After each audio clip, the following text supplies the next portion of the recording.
C'est un pilonnage médiatique, mais c'est l'arroseur arrosé.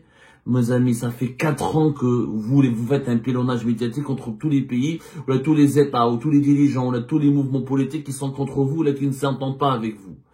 C'est vraiment un peu bizarre que l'Algérie, que la presse algérienne elle-même dénonce le pilonnage médiatique, alors que c'est elle qui n'a pas cessé de pilonner le Maroc, de pilonner les Émirats Arabes Unis, de pilonner la France, de pilonner les pays monarchies du Golfe, de pilonner l'Union Européenne et le Parlement Européen, de pilonner les opposants algériens, les opposants qui sont exilés, leurs familles, les journalistes indépendants, les activistes du Hirak. Comment peut-on donner du crédit à cette affirmation, à ce regret, parce que le Moudjahid estime un regret, il dit que notre pays fait l'objet d'un pilonnage médiatique méthodique, mais qui a commencé le pilonnage médiatique méthodique? C'est bien vous. De 2020 à 2024, on se réveille matin et soir, le Maroc il est mauvais, le Maroc c'est notre ennemi, les Marocains sont des sionistes, les Marocains c'est des mendiants, les Marocains c'est des salopards, les Marocains c'est ceci, cela, AGD 24 News, le Biled, le Chourouk, le Watania, des nouvelles télévisions, des nouveaux sites internet, Jazair Red, Jazair Dalbera, AGD 24, AGD 54, AGD 62, des insultes jour et nuit contre le Maroc. Contre les Émirats Arabes Unis, contre Abu Dhabi et Dubaï, la même chose, jour et nuit. Le khabar d'expression, le soir d'Algérie, Asimat al-Takhlat, la capitale des complots, c'est des comploteurs, ils nous veulent du mal. L'Algérie veut absolument, l'Algérie elle est victime, les Émirats veulent financer un plan d'envahissement, ils donnent de l'argent aux Marocains pour nous faire la guerre, ils donnent de l'argent aux Israéliens pour nous envahir.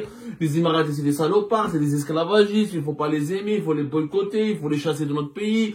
Et, avec en 2023, en juin 2023, rappelez-vous, c'est je crois en juin 2023, je me trompe pas, c'était en 2023. Elle a annoncé la fausse coupe, une fausse information, l'expulsion de l'ambassadeur des Émirats. Carrément, on a annoncé l'expulsion de l'ambassadeur des Émirats.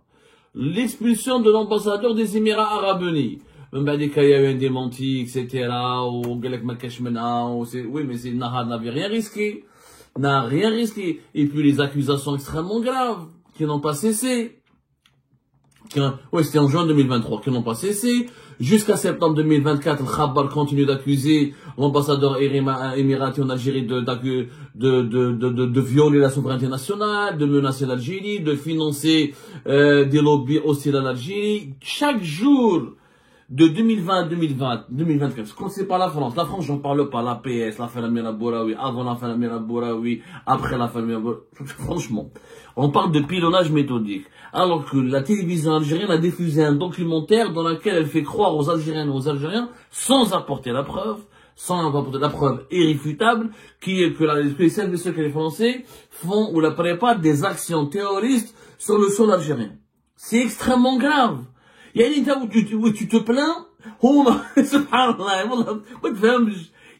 en âge en plein délire. Les médias algériens diffusent, élaborent, produisent des documentaires de 52 minutes sur la base d'un seul témoignage, sans preuve matérielle, que les services secrets français veulent organiser des groupes terroristes ou veulent organiser des actes terroristes sur le territoire national.